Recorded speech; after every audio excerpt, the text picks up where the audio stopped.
Montana Territory, 1872. The wind howled low through the pines as Delaney Orlow gripped the rifle tighter in her hands, standing between the orphanage doorway and the 3 children cowering behind her. "Back off," she said to the drunk ranch hand swaying at the gate. "You are not taking her." The man spat into the snow, face red and sweaty. "She's my niece, I got rights." "You lost those rights 2 years ago when you left her in the saloon stable and never came back." Delaney's voice didn't shake. "Now get off this land before I put a bullet in the ground beside your foot." He cursed, but the rifle didn't move. After a moment, he slunk off into the trees, muttering. The instant he was gone, Delaney lowered the rifle and turned to the girl behind her. "You are safe now, Kira," she said softly, brushing the child's tangled hair back from her face. Kira was 8.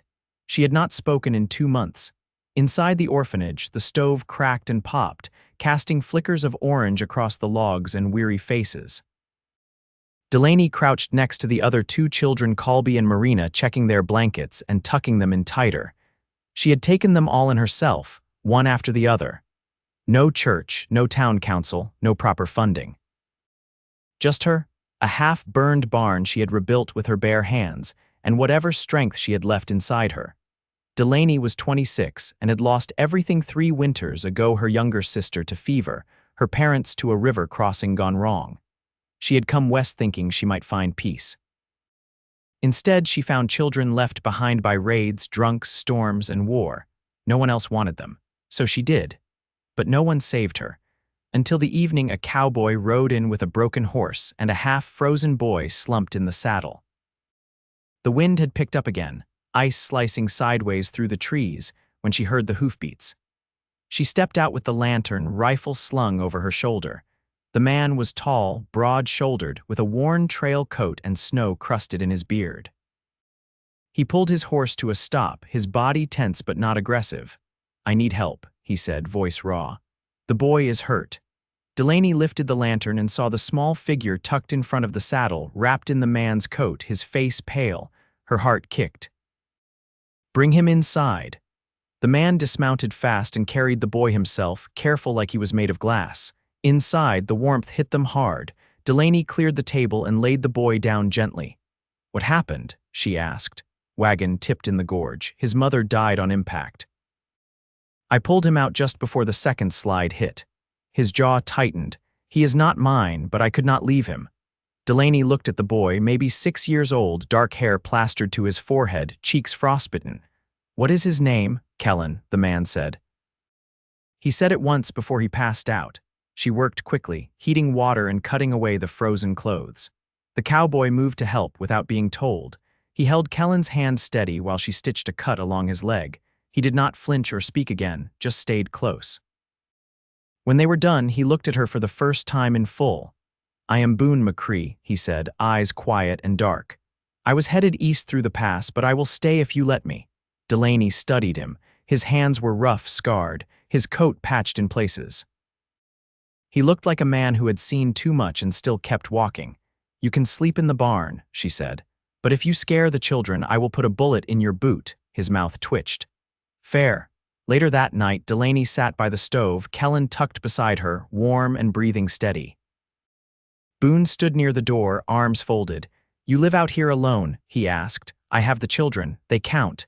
He nodded, quiet for a moment. "Then you saved them. No one else would." She looked into the flames. "So I did. I think you are the bravest person I have ever met." Delaney blinked. No one had said something like that to her before. In the days that followed, Boone stayed. Not because she asked, but because he just did. He fixed the barn roof when it sagged in the storm. He chopped wood and hauled water. The children began to trust him, especially Colby, who followed him everywhere. He did not talk much, but he watched Delaney like she was something worth guarding.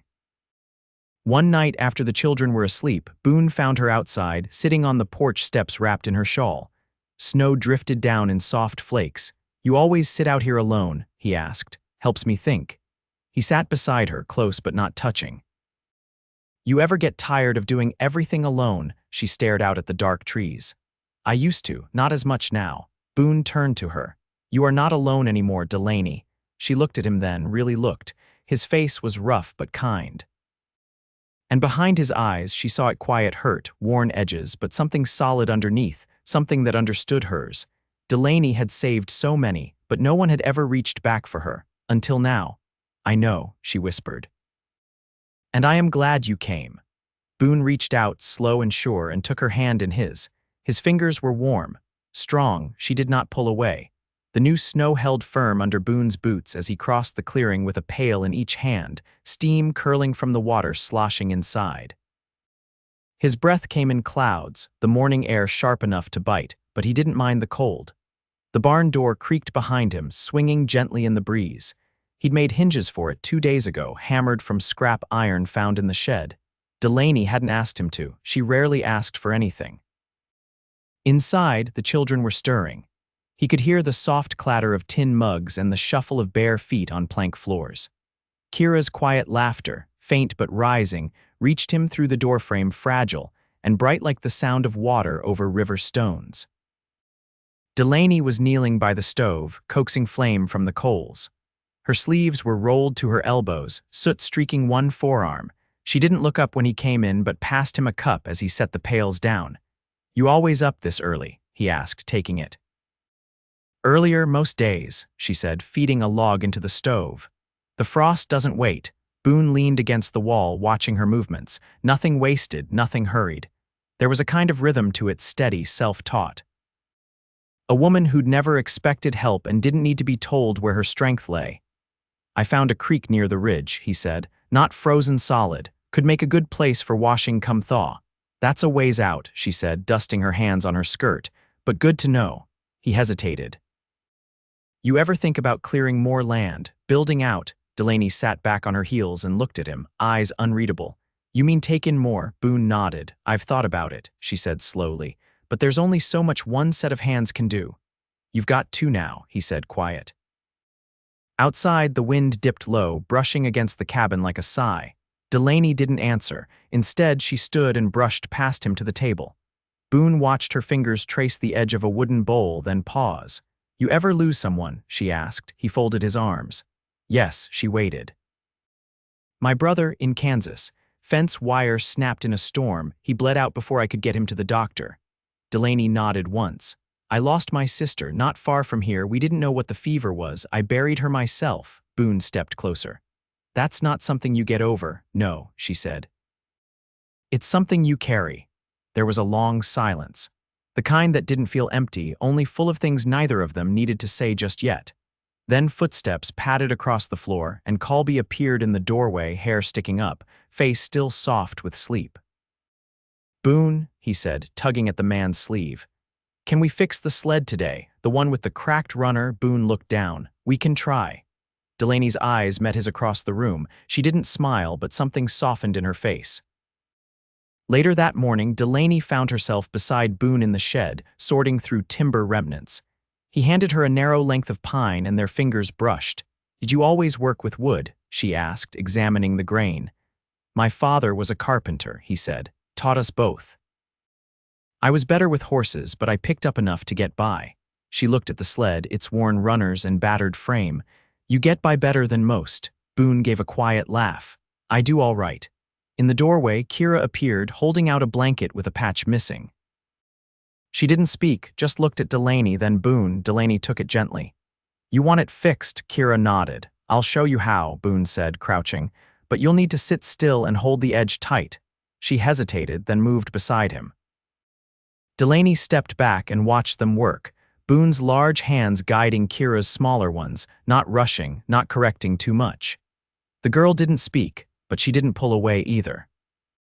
When the blanket was mended and Kira had gone back inside, Boone remained kneeling, his fingers brushing sawdust from his knee. "She trusts you," Delaney said, folding her arms. "I wasn't sure she would," he said. Delaney tilted her head. "What changed?" Boone stood, brushing off his coat. "I didn't leave." That evening, the fire burned low while the children dozed in a heap of quilts. Outside, the wind had dropped, and the night was still. Delaney and Boone stood on the porch, watching the sky shift between deep navy and starlit black. "She asked me to show her how to make stew," Delaney said. "Marina said she wants to cook like I do." Boone leaned on the post beside her. "You going to teach her?" "Already started." He looked out toward the trees. You ever think about what comes after all this? She turned toward him. After what? When they're grown, when they don't need you the same way. Delaney's throat tightened. I haven't thought that far. I have, Boone said. She waited. You and me, he said, voice steady. We could build something, not just for them. For us? Delaney's breath caught, but she didn't look away. You sure? I wouldn't say it if I wasn't. She stepped closer, not needing to say yes out loud. He saw it in her eyes, in the way she didn't flinch when he reached for her hand again, this time not in comfort, but in promise. The thaw came late that year. By the time the last of the snow melted from the high branches, the trees were budding in soft green, and the creek Boone had found ran fast and glassy over its stony bed. The children began sleeping deeper, no longer curled tight against the cold, and Marina took to singing as she swept the porch, her voice light and wandering. Boone had begun constructing a second building beyond the main cabin, using felled pine and salvaged nails. It wasn't much, yet 4 walls and a roofline, but it was solid.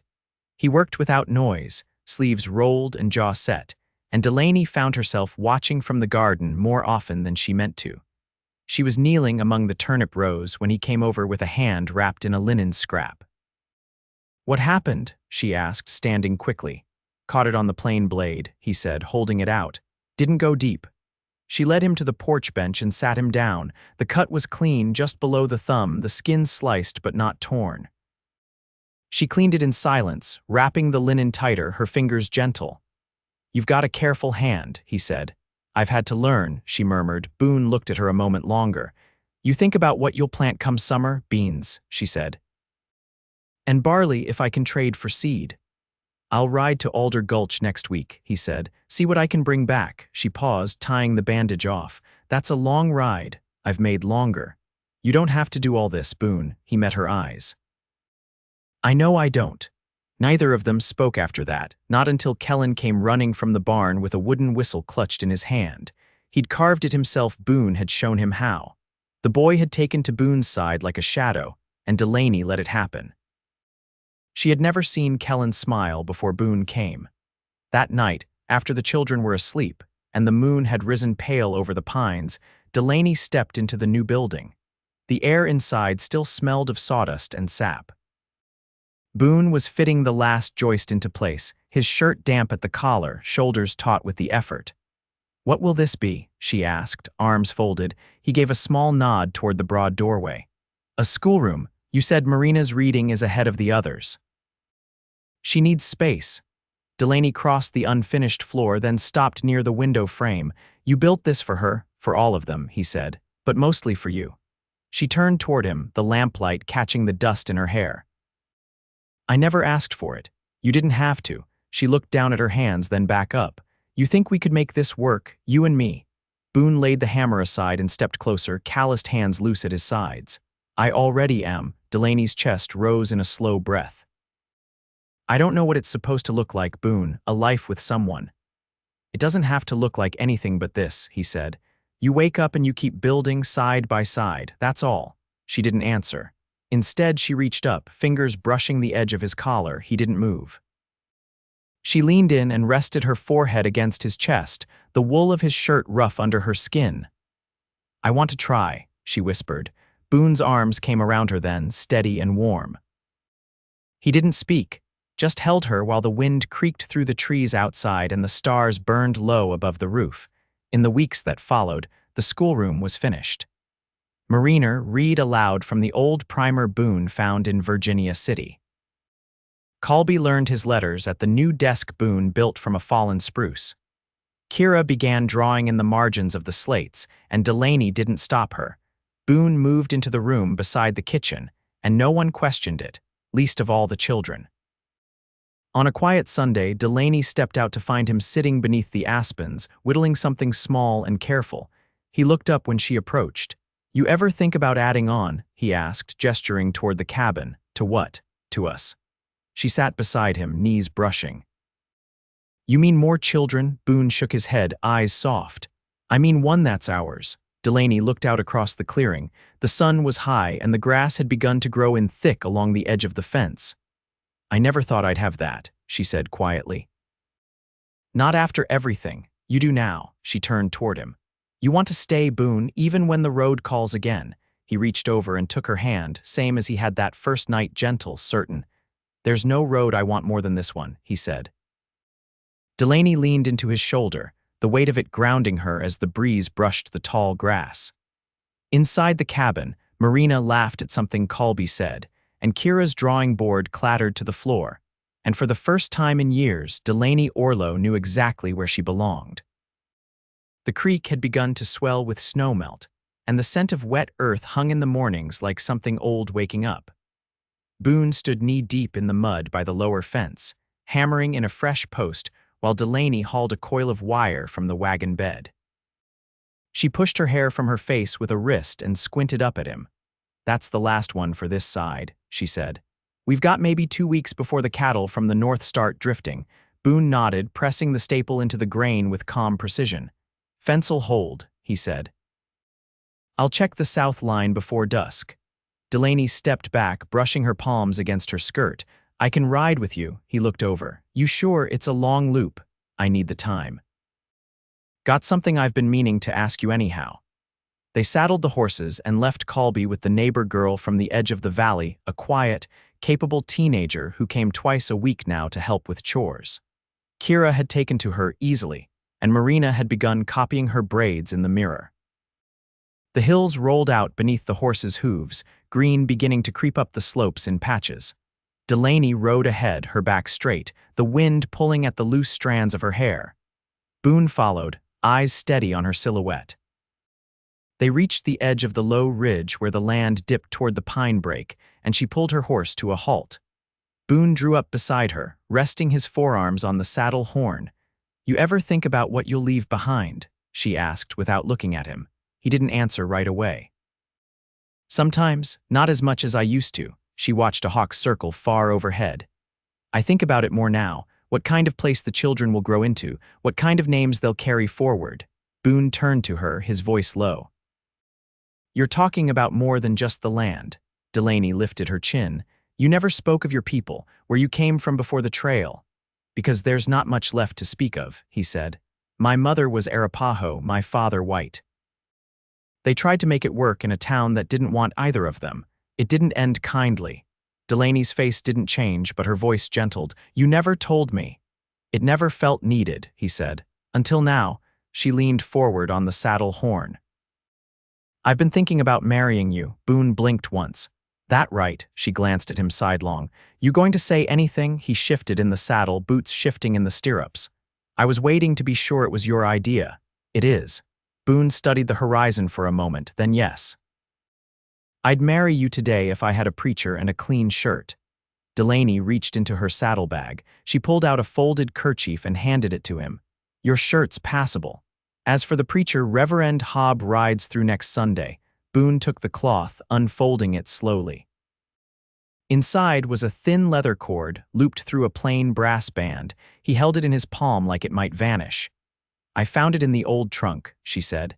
It was my father's. He wore it until the river took him. Boone closed his fingers around it.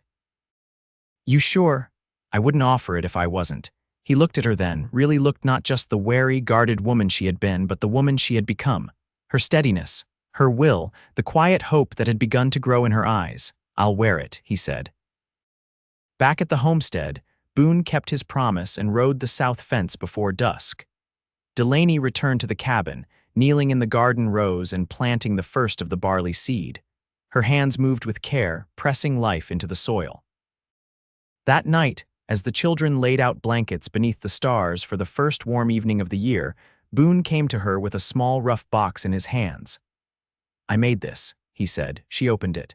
Inside was a carved wooden pendant shaped like a pine cone, strung with a strip of hide. It was simple, thoughtful, something to carry, he said, for when I'm not beside you. Delaney looped it around her neck and tucked it beneath her collar. You'll be beside me. Boone reached for her hand, not asking permission. Delaney let her fingers settle into his, and neither of them let go. Near the porch, Kellen laughed as Marina chased Colby around the rain barrel. Kira lay on her stomach, drawing a picture of them all beneath a crooked sun. The cabin stood behind them, solid and unshifting. And as the stars came out one by one, Boone and Delaney stood with their shoulders touching, watching the life they'd built begin to bloom. Rain came in scattered bursts through April, soaking the ground and turning the path between the barn and cabin into a winding track of mud. Boone stood at the edge of the paddock, shoulder damp beneath his oilskin coat, watching as Delaney led the new mare into the shelter.